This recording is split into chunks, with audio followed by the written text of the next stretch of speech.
할렐루야. 네. 오늘 지난 시간에 이어서 느헤미야 개혁 두 번째 시간 말씀을 나누고자 합니다. 느헤미야가 잠시 자리를 비운 시간에 이스라엘 백성이 신속하게 행한 일이 있는데 죄 짓는데 빠른 모습을 보여주고 있습니다. 사실인 것 같아요. 우리가 죄 짓는데 시간이 별로 걸리지 않습니다. 사람을 세우고 교회를 변화시키는 데는 참 시간이 많이 걸리는 것 같아요. 한 사람이 믿음과 신앙에서 잘 쓰고 훈련을 받아서 하나님 앞에 충성스러운 사람이 되고 하나님의 거룩한 일을 하고 정말 시간이 많이 필요한 것 같습니다. 근데 죄 짓는 데는 시간이 별로 필요가 없는 것 같아요. 돌이키면 바로 죄를 질 수 있습니다. 지금 제자 훈련을 하는 중에도 어떤 분들은 훈련하면서 그러더라고요. 처음에는 굉장히 열심히 했던 것 같은데 옛날 자리로 돌아가는데 며칠 안 걸렸다고 이렇게 일기를 쓰시더라고요. 훈련을 받아서 사람이 세워지는데 참 어려운 일인 것 같습니다. 훈련을 받았는데도 불구하고 잘 변하지 않습니다. 왜죠? 그만큼 신앙의 변화는 인격의 변화인데 시간이 많이 필요하고 인내가 많이 필요하기 때문이죠. 그래서 계속해서 우리는 변화해 가고 있는 과정이고 계속해서 훈련받고 있는 과정입니다. 사랑하는 성도 여러분, 하나님의 말씀을 통해서 날마다 조금씩 변해가는, 성숙해져가는 복된 은혜가 우리 건국교회 온 성도들의 삶 속에 신앙 위에 임하길 간절히 소원합니다. 특별히 오늘은 10절부터 14절까지 11조에 관한 부분을 함께 좀 나누도록 하겠습니다. 오늘 보니까 놀라운 사실을 우리가 한 가지 발견할 수 있습니다. 그것은 느헤미야 부재 시 백성들이 급속히 11조 헌금을 중단했다는 겁니다. 느헤미야가 떠나자마자 아마 그 당시에 경제적으로 어려웠던지 아니면 사실 어려웠겠죠. 성전 건축에 모든 것이 안정되지 않은 삶, 경제적으로나 또 아니면 사회적 기반이나 모든 것이 불안했던 가운데 느헤미야라는 지도자가 있을 때는 꼼짝없이, 신앙은 때로는 강제적으로 하는 것도 복된 일인 것 같습니다. 왜? 그 강제적인 테두리 안에 있으면 죄를 안 짓고 하나님의 말씀 안에 있는데 그 테두리를 벗어나면, 사랑하는 성도 여러분, 그래서 하나님의 말씀의 자리, 기도의 자리, 은혜의 자리 벗어나지 마시고 늘 그 자리를 지켜가는 성도 되길 주의 축복합니다. 그 벗어나면 쉽게 죄를 질 수 있는 환경이 주어지는 것 같습니다. 죄 질 수 있는 환경에 가서 믿음을 잘 지킨다는 건 참 어려운 일이잖아요. 느헤미야가 잠시를 비운 사이에 백성들이 급속하게 빠르게, 아마 그때 당시에 경제적으로 아마 안정되지 않고 불안했던 때였던 것 같습니다. 그러니까 급속도로 빠르게 11조 헌금을 중단해 버립니다.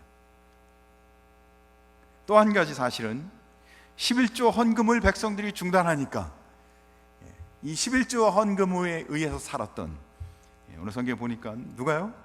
레위 사람들과 노래하는 사람들이 각기 자기의 밭으로 도망하였대요.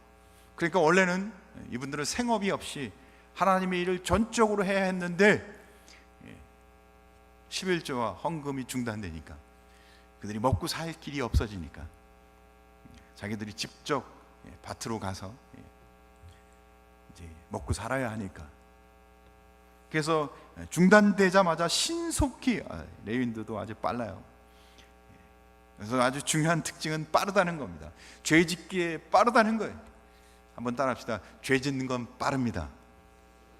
좀 크게 하셔도 되는데, 우리가 은혜 받는 건 굉장히 시간이 많이 걸립니다. 받은 것 같지만, 그래요, 뭐 1년 2년 훈련 받아서 이제 은혜 받고 사람 된 것 같은데, 그래도 보면 아직도 멀었어요.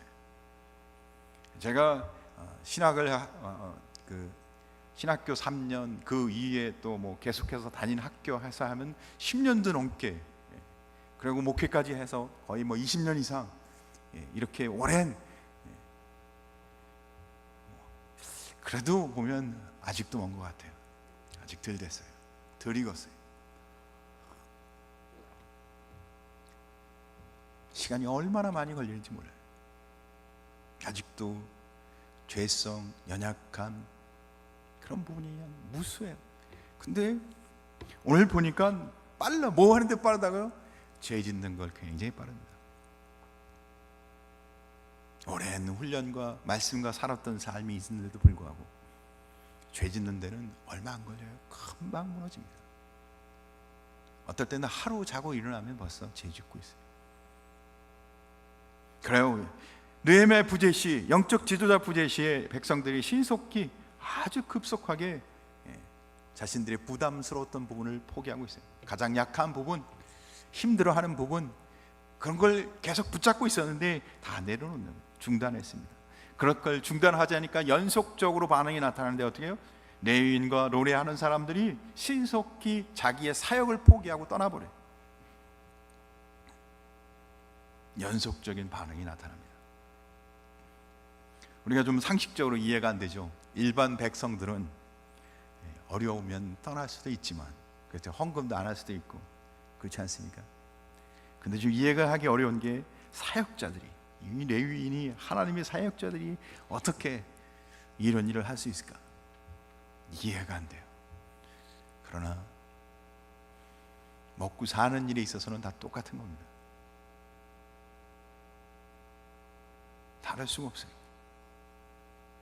그러나 어떠한 이유든지 잘했다 칭찬할 수 있는 일은 절대 아닙니다. 정당화할 수는 없죠. 그러나 오늘 성경은 칭찬은 안 하지만, 당연히 할 수 없죠, 칭찬은. 그러나 느헤미야가 11조와 헌금을 중단했던 그 백성들과 또 자기들에게 음식, 물질이 공급되지 않는 것으로 인해 떠났던 레위 사람들과 노래하는 자들이 잘못했다고 비난하거나 질책하는 부분이 성경에 없어요. 그들을 다시 돌아오게 해서 레위 사람들이 자기 자리에 돌아가게 했다고는 기록이 되어 있지만, 그들에 대해서 너희가 왜 이렇게 했냐 질책하는 부분이 없어요. 도리어 질책은 엉뚱하게 민장, 다른 사람들이 받고 있어요. 이해가 좀 안 되는 부분이기도 하고, 그렇죠? 왜 그렇게 했을까 좀 궁금하기도 한 부분입니다. 도리어 백성이나 레위 사람들이 아닌 민장이, 느헤미야는 이 민장들을 꾸짖고 있습니다. 왜 그럴까요? 레위 사람들이 꾸짖음 받아야 되지 않아요? 하나님의 사역자들이 어떻게 그럴 수가 있을까? 사랑하는 성도 여러분, 사역자도 똑같은 사람입니다. 먹지 않고 돈 없이 살 수 없죠. 같은 사람인 거예요. 그러나 풀타임으로 사역을 할 뿐인 거예요. 없으면 흔들리고 갈등하고 고통받는 겁니다.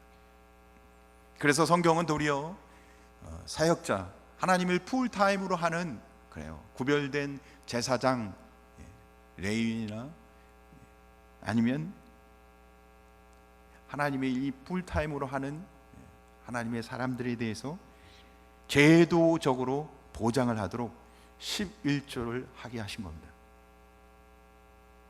그것이 성경이 하나님의 일을 하는 사람들이 자기의 업을 갖지 않고 주님의 일을 할 수 있도록 제도적으로 보장을 하게 그렇게 만들어 주신 겁니다. 그래서 엘리야 선지자도 6년이 와서 굉장히 어려울 때, 아무것도 없을 때 하나님이 어떻게 해요? 그를 먹여 살리십니다. 그래서 하나님이 그릴 시냇가에서 까마귀를 동원해서 그에게 먹을 것을 공급하셔서 자기가 세운 일꾼을 굶겨 죽지 않고 회복시켜 주십니다. 당연히 사역자는 물질에 초연해야 합니다. 돈 많이 벌기 위해서, 부자가 되기 위해서 사역하는 건 절대 아닙니다. 그렇지만 사역자에게 다른 종교는 모르겠어요. 우리가 하나님을 믿고 하나님의 일을 감당하는 사람에게 물질에 초연하라 요구하거나 그렇게 살아야 한다고 압력을 주거나 그렇게 하는 것은 올바른 성경적 이야기는 아닙니다. 물론 사역자가 사역 외에 다른 거에 관심을 갖거나 너무 거기에 매여 있다는 것은 분명히 잘못된 일입니다. 그러나 하나님이 세운 사역자는 다른 종교와 다르게 어떻게 극한 자기의 삶을 뛰어넘는 삶을 살아가는 것이 아니라 주님의 일을 섬기는 사람입니다. 그러니까 물질의 초요함을 보이기 위해서 우리가 목회자들이 아니면 주의 일을 감당하는 일꾼들이 세워진 게 아니고 생업을 갖지 않고 도리어 하나님의 일만 적극적으로 하기 위해서 하나님이 세우셨다는 겁니다.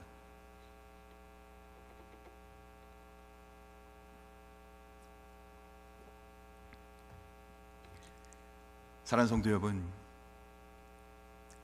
교회에 하나님이 세운 일꾼들, 그들에 대한 삶에 대한 책임을 제도적으로 하나님이 세우기 위해서 하나님이 11조, 그것들은 레위인과 하나님이 세운 일꾼들에 대한 응식으로 하나님이 제도적으로 만든 것입니다. 믿음과 신앙 안에서 우리는 이 일에 대해서 우리가 구원받은 백성으로서의 고백처럼 똑같이 책임의식을 갖고 하나님 앞에 11조를 드려야 하는 것을 사명감으로 가져야 하는 겁니다. 그래야 하나님의 거룩한 일을 감당할 수 있기 때문입니다. 자, 우리가 이 두 번째로는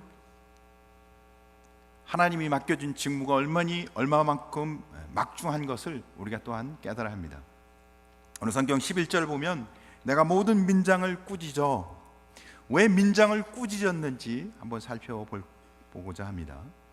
내가 모든 민장들을 꾸짖어 이르기를 하나님의 전이 어찌하여 버림바 되었느냐 하고 곧 레위 사람을 불러 모아 다시 제자리에 세웠더니,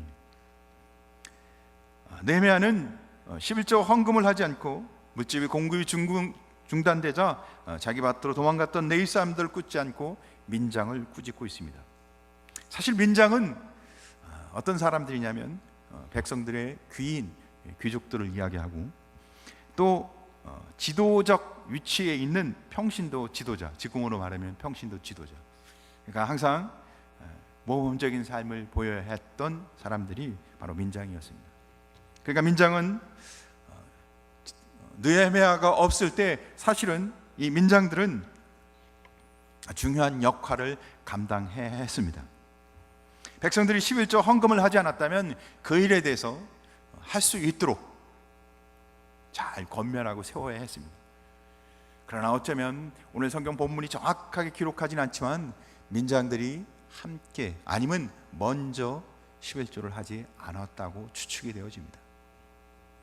그러니까 백성들을 도리어 신앙의 연배나 아니면 여러 가지 위치에 있어서 먼저 좋은 몸을 보여하고 아니면 끝까지 믿음과 신앙에서 해야 할 일을 해야 할 사람들이 도리어 먼저 11조를 아마 하지 않았던 것 같습니다. 그러니까 백성들도 쉽게 함께 하지 않았어요. 혹 백성들이 하지 않을지라도 자신들은 11조 헌금을 끝까지 지키고 했다면 아마 위에 기록되어 있는 내용과 전혀 다르게 레위 사람들과 노래하는 자들이 그렇게 신속히 자기들의 직무를 내려놓고 떠나지는 않았겠죠. 민장들이라도 끝까지 했다면 아마 우리가 쉽게 유추할 수 있는 것은 민장들이 먼저 11조를 하지 않았을까 생각이 되어집니다. 그들은 도리어 모범적으로 끝까지 자기들이 그 자리를 지켜야 할 자리에 지키지 않으므로 백성들도 함께 11조 헌금을 하지 않고 결국 그 결과는 레위 사람들과 또 노래하는 사람들과 주의 사역을 감당하는 사람조차도 다 떠날 수밖에 없게 환경이 만들어진 것입니다.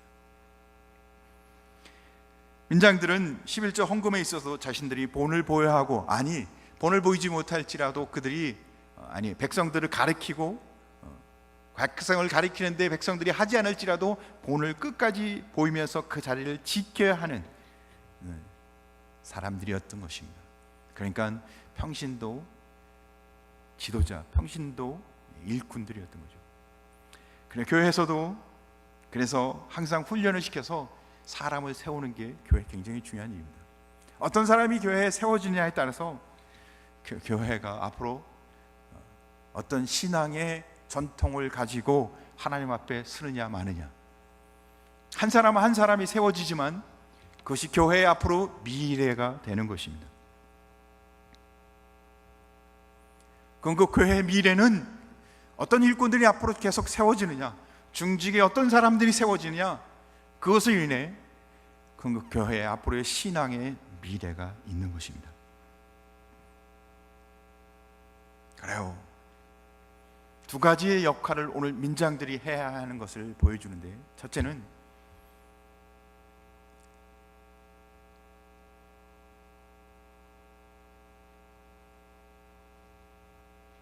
아직 믿음이 성숙하지 않은 다른 백성들, 다른 성도들을 향해서 믿음의 좋은 본을 가지고 잘 지도하는 모습을 갖고 있어야 하는 겁니다. 교회 중직들은 자신의 신앙만을 지키는 게 아니고, 그래서 우리는 평신도 지도자, 때로는 평신도 리더라고 이야기하는 것은 자기 신앙만 잘 지키라고 그렇게 훈련과 오랜 시간 동안 교회에서 그렇게 일꾼으로 세우고자 하는 것이 아니라 다른 사람에게도 그 좋은 하나님의 은혜를 가리키고 도움을 주어야 되는 것입니다. 또 한 가지는 아무리 어려워도 있어야 할 자리를 끝까지 지키는 본을 보여주는 모습. 그래요. 아마 당시 정말 어려웠을 거라고 저는 유추가 됩니다. 그러니까 이렇게 신속하게 아마 백성들과 민장들까지도 11조와 헌금을 하지 않았겠죠. 힘들었을 거예요. 정말 힘든 상황이었을 겁니다. 그런데 백성들은 그렇게 할 수 있을지라도 너무 힘드니까, 그러나 교회의 중요한 일꾼들, 민장들은 아무리 어려워도 그 자리를 지켜서 하나님의 일이 계속 이어질 수 있도록 책임감을 갖고 그 자리의 위치의 중압감을 자기 몸으로 다 감당하면서 끝까지 지켜야 하는 것.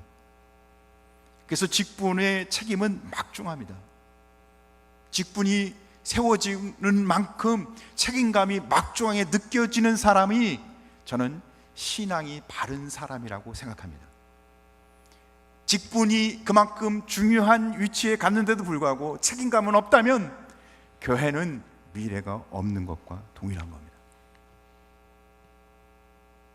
오늘 이 느헤미야의 모습 속에, 이 느헤미야서에서 모습 속에서는 직분의 책임감만큼 그 막중함을 감당하지 못하고 있는 모습을 보여주고 있습니다. 느헤미야의 부재를 통해서 그들이 얼마만큼 잘 세워 있는지 그것이 다 드러나게 됐던 겁니다. 그래서 느헤미야는 일반 백성들이나 레위인들보다 민장들을 죄를 더 크게 꾸짖고 있습니다. 그들이 다른 백성들보다 그들이 차지하고 있는 위치가 달랐기 때문입니다. 우리는 각자에게 주어진 직분에 따라서 각자에게 주어진 자기가 있어야 할 자리에서 어떻게 처신하고 어떻게 행동하고 자기의 믿음을 표현해야 할지 분명하게 깨닫는 은혜가 우리 안에 있길 간절히 소원합니다. 세 번째, 11조 생활은 책망을 통해서라도 반드시 해야 할 부분인 것을 우리에게 보여주고 있습니다.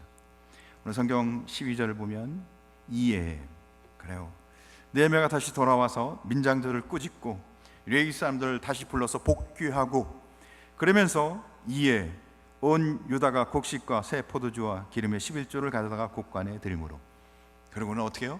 이제 11조를 다시 하게끔 하는 모습을 보여주고 있습니다. 11조 책망을 통해서 한다는 것은 그렇게 건강한 모습은 반드시 아닙니다. 그러나 안 되면 그렇게 해서라도 하는 모습을 보여주고 있습니다. 사실 11조는 선택사항이 아니라 은혜 가운데 성도가 반드시 해야 할 의무사항이죠. 그러니까 믿음과 신앙으로 내가 구원받은 은혜를 고백한 사람이라면 반드시 가르침을 받아서 해야 할 일, 그러니까 예수 믿는다고 말하면서 몰라서 못했어요 라는 말이 안 나오고 반드시 가르침을 받아서 해야 할 일, 성경이 그걸 반드시 가르치라고 이야기하는 것 중에 하나가 11조인 거예요. 내가 예수 믿고 구원받아서 은혜를 누리면서 전혀 모른다면 모르지만 구원받은 하나님의 거룩한 백성이라고 고백하고 그 은혜를 누리며 살아가고 있으면서도 자기가 해야 할 일을 모르는 것은 이거는 너무 연약하고 미성숙한 신앙인의 모습이죠. 이스라엘 백성들은 11조를 들여서 제사장과 레위인의 응식을 삼게 하나님이 이미 말씀하고 있습니다. 그러니까 이 일을 통해서 하나님이 세운 제사장과 레위인들이 하나님의 일을 전적으로 감당할 수 있었던 겁니다. 물론 11조를 억지로 하는 것은 잘못된 것이 맞습니다. 하나님은 세금을 걷어들이는 분이 아닙니다. 하나님은 우리에게 모든 것을 주시는, 우리를 구원하신, 우리의 영원한 주재권을 갖고 계시는 우리의 주인 되신 하나님이십니다. 그분은 우리를 구원하신 은총의 하나님이십니다. 우리는 11조를 그 은총과 그 구원의 감격 속에서 이미 하나님 그것을 구별하여 드리는 겁니다. 11조는 이미 우리가 갖고 있는 재산에 하나님 것으로 구별되어 있는 것을 내가 믿음으로 구별해서 드리는 겁니다. 그렇게 하는 것을 하나님은 내가 하나님 앞에 구원받은 백성으로 신앙 고백과 내게 모든 것을 주신 하나님 앞에 감사로 주님 앞에 돌리게 하는 것입니다. 그러니까 신앙 안에서 우리가 믿음 생활하는 측면에서 본다면 이것은 구원받은 사람이면 자발적으로 기쁨으로 하나님 것을 믿음으로 구별하여 11조를 드리는 것이기에 여기는 도리어 감사와 찬송이 있어야 합니다. 거기에 근거는 하나님이 날 구원하셨다는 것이 고백되어야지만 되겠죠. 만약에 그게 고백되어지지 않는다면, 그것이 자신에게 고백되어지는 감격이 아니면, 자기의 신앙이 아니면 억지로 할 수밖에 없겠죠. 만약에 그 고백이 희미해지면 11조를 하고 싶지 않겠죠. 그래서 성경은 11조를 하지 않는 것을 하나님 것을 도둑질했다고 기록합니다. 오늘 성경이 분명한 것을 우리에게 말하는 것은 이 사실을 가르쳐야 한다고 이야기하고 있습니다. 사랑하는 성도 여러분, 내가 구원받은 하나님의 백성이라면, 내가 예수 믿고 이제 하나님이 날 구원하셨다는 것을 날마다 고백하고 살아가는 하나님의 자녀라면 반드시 성경이 말하는 11조가 무엇인지를 가르침 받길 주님의 이름으로 간절히 축원합니다. 왜죠? 하나님 앞에 11조를 드리지 않는 것은 하나님 것을 도둑질하는 것이라고 기록하고 있기 때문입니다. 11조는 어쩌면 다른 헌금과 드리는 것과 다르게 더 성경은 그것을 분명하게 말하고 있는 것 같습니다. 그래서 11조에 대해서 헌금하는 것을 사실 우리는 부담스러워합니다. 그래서 많은 교회가 11조를 설교 제목으로 삼는 교회들은 그렇게 많지 않습니다. 그러나 성경은 이것을 너무 명확하게 도둑질하는 것이라, 가르쳐라 이야기하고 있기에 가르치지 않는 것은 직무태만이 될 것입니다. 하나님의 명확한 말씀, 하나님의 명령에 따라서 우리는 하나님 것 11조를 구별하여 드림으로 하나님 앞에 나의 신앙을 고백하고, 그리고 내게 모든 것 주신 하나님의 은혜에 감사하며, 또한 제사장과 하나님의 거룩한 일을 감당하는 하나님의 응신이 되어서 주의 일을 감당하도록 제도적으로 하나님의 거룩한 교회가 세워질 수 있도록 하나님이 세운 제도인 것입니다. 사랑하는 성도 여러분, 조금은 무거운 주제일 수도 있지만 우리는 하나님의 뜻대로 세워져 가는 복된 은혜가 우리 궁극계 온 성도들의 삶과 우리 교회의 신앙 위에 세워지기를 간절히 소원합니다. 그래요, 우리는 좀 다르게 사실을 오늘 본문을 통해서 찾아보았습니다. 도리어 11조 헌금을 하지 않고 또 그 사실로 인해서 자기의 직무를 놓고 다른 곳으로 가버렸던 레위 사람들이 책망받는 것이 아니라, 도리어 민장들이 책망받는 모습을 보면서 우리 교회의 중요한 하나님이 세워주신 제도인 11조를 통해서 교회가 하나님의 뜻 가운데 잘 세워질 수 있도록 우리가 해야 할 귀한 사명, 이것은 우리가 꼭 해야 할 막중한 사명, 해도 되고 안 해도 되고 형편에 따라서 바뀌어야 될 것이 아니라 반드시 해야 할 사명이라는 사실을 분명하게 깨달아 지금까지는 갈등이 있었다면 신앙 고백으로 하나님 앞에 11조를 구별하시고 혹 하지 못했던 분이 있다면 하나님이 주시는 은혜를 다시 회복하는 것처럼 내가 해야 할 하나님 앞에 사명으로 다시 회복하셔서 하나님 앞에 이 복된 신앙의 모습을 회복하는 은혜가 우리 안에 있길 주의 이름으로 축복합니다. 기도하겠습니다.